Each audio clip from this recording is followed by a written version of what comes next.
You need self-awareness. You need it. You need it so bad. Hi, I'm April from Blacksburg Bell, and today we're talking about the importance of self-awareness. One of the things I'm very interested in is why some people make it and some people don't. Over the years of working with thousands of entrepreneurs, there are two things that have really stuck out as differentiating those two groups of people.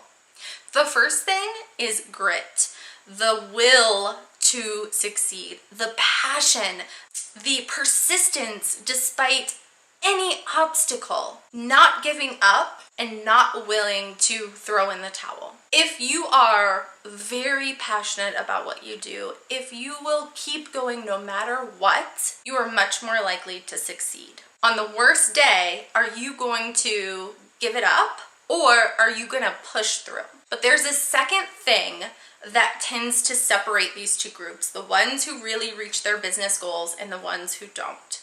And that other thing is self-awareness. The ability to be brutally honest with yourself about your strengths and different aspects of your business.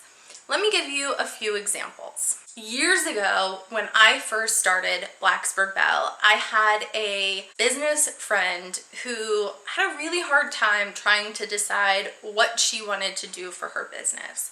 And she changed things around pretty much every 3 to 6 months like clockwork. The first time it was like, okay, well, you haven't figured out what you want to do. You're changing something, cool. The second time it was, are you sure? Are you sure that this is what you want to change it to? And this is the thing you want to focus on? And then a few months later, it would be something else. And it wasn't like small changes. It was completely redoing things.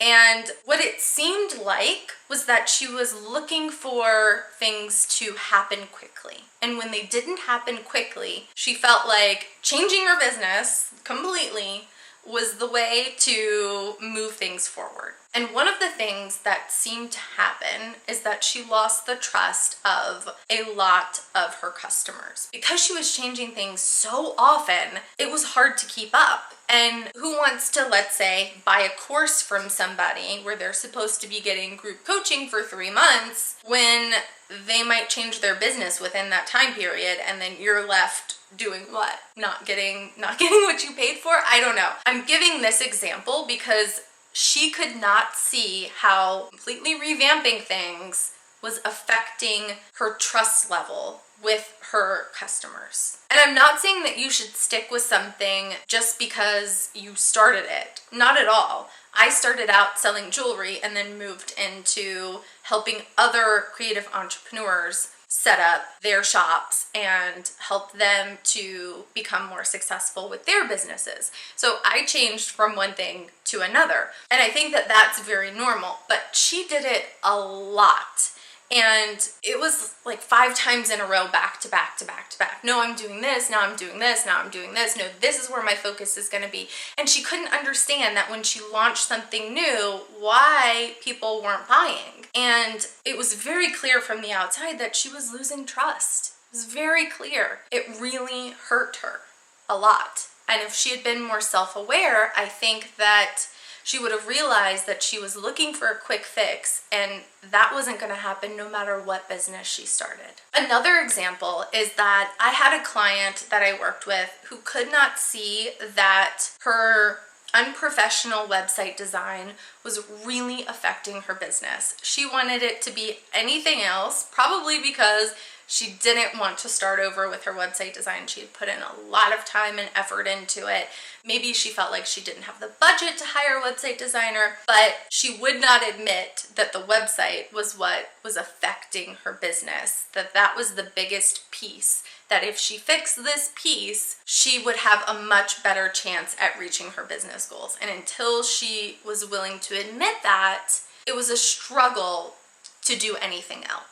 I have worked with many clients that are planners and they plan, and they love to plan. They love to plan their launch. They love to plan their marketing. They love to plan the project.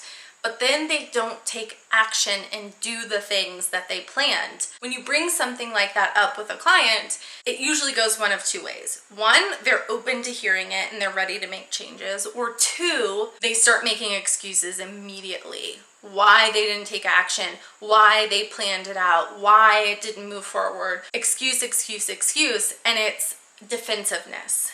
It's, I'm not ready to hear this, and I'm becoming defensive because of it and creating excuses around it. I could name so many examples of this and how it has affected so many entrepreneurs that I have worked with. Unfortunately, it is a big stumbling block unless you are willing to get brutally honest with yourself about what is lacking within your business, about what you do specifically that hurts your business. You are going to struggle to reach your business goals. Let's go back to the example of the website. If you have an online business and your website is unprofessional and doesn't look very good, you have a couple of options. But you can only take those options if you will admit it. You have to admit it first to yourself, and then you can either spend some time picking a theme that is as close to possible as your branding that you want it to be, and leave it very clean and don't clutter it up and don't design things yourself if you're not a website designer. Work with something basic that looks professional and nice and clean until you build up your budget. If you don't have the budget to hire a website designer and that's what you need to do to get to the next level, then maybe figuring out what you can launch or what you can do to bring in that money. For instance, when I realized that I really needed a website redesign, if I didn't have the budget for it, I probably would have done something like a series of webinars where you paid to attend a 60, 90-minute class and then you're able to ask questions afterwards. It's a live class. I might have charged $30 for a seat and done maybe 3 of them in a row to try and build up my budget. I did have the budget for website design, so I didn't need to do something like that. But if I didn't have the budget, I would have done something like that. If that didn't work, if I didn't make enough money with something like that, I would probably get a part-time job, maybe bartending, something that I could then take that money and put into my business. Because I know that it's so critical to your success if you have an online business that you have a really nice professional website. It's critical, right? But if you're not willing to admit that something's wrong, maybe because you've put 40 hours into designing your website and you're not a designer and it doesn't look great, but you don't want to admit it because you don't want to then say, well, those 40 hours are lost. But the truth is, those 40 hours are already lost. They're already gone. Why continue to struggle for 6 more months before you actually take action? It's much better to look at what is the problem and how can I fix it and what do I need to do. Another piece of this puzzle, of this self-awareness puzzle, is that a lot of times the answer is not an easy answer. So for instance, if you fall into the plan, but never take action category, it's not easy to then say to yourself, okay, every day I have to sit down and from this time to this time, I'm going to take action on these things. And I'm not going to plan anything else until this one thing gets done. It's hard to do that. It's hard to admit to yourself the mistakes that you're making, and it's hard to then fix it.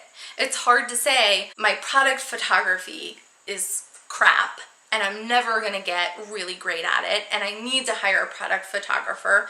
And in order to do that, I have to pick up a part-time job, or I have to sell a service that I don't love or a product that I don't love in order to make the money to be able to afford this thing within my business. But that's the thing that's going to help you succeed. Oftentimes, I see creative entrepreneurs ignoring pieces of their business or pieces of their personality, their self, the way that they work, ignoring it and burying their heads in the sand instead of dealing with it, instead of admitting or acknowledging it and then being able to move forward and succeeding. If you feel like you have been one of those people, I highly recommend that you do some work right now to figure out what are the things that I've been ignoring? What are the things that I've been lying to myself about? And how can I fix it?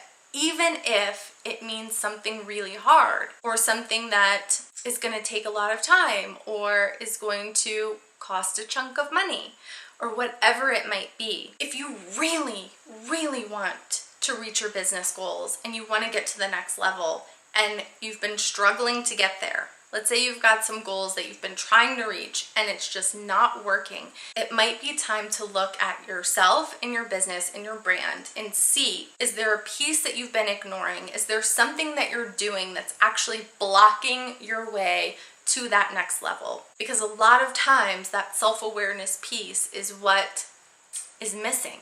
And until you acknowledge what you need to change, it doesn't get changed. And I know it's hard. I really do. I know that it's not easy to hear this. It's not easy to think about it.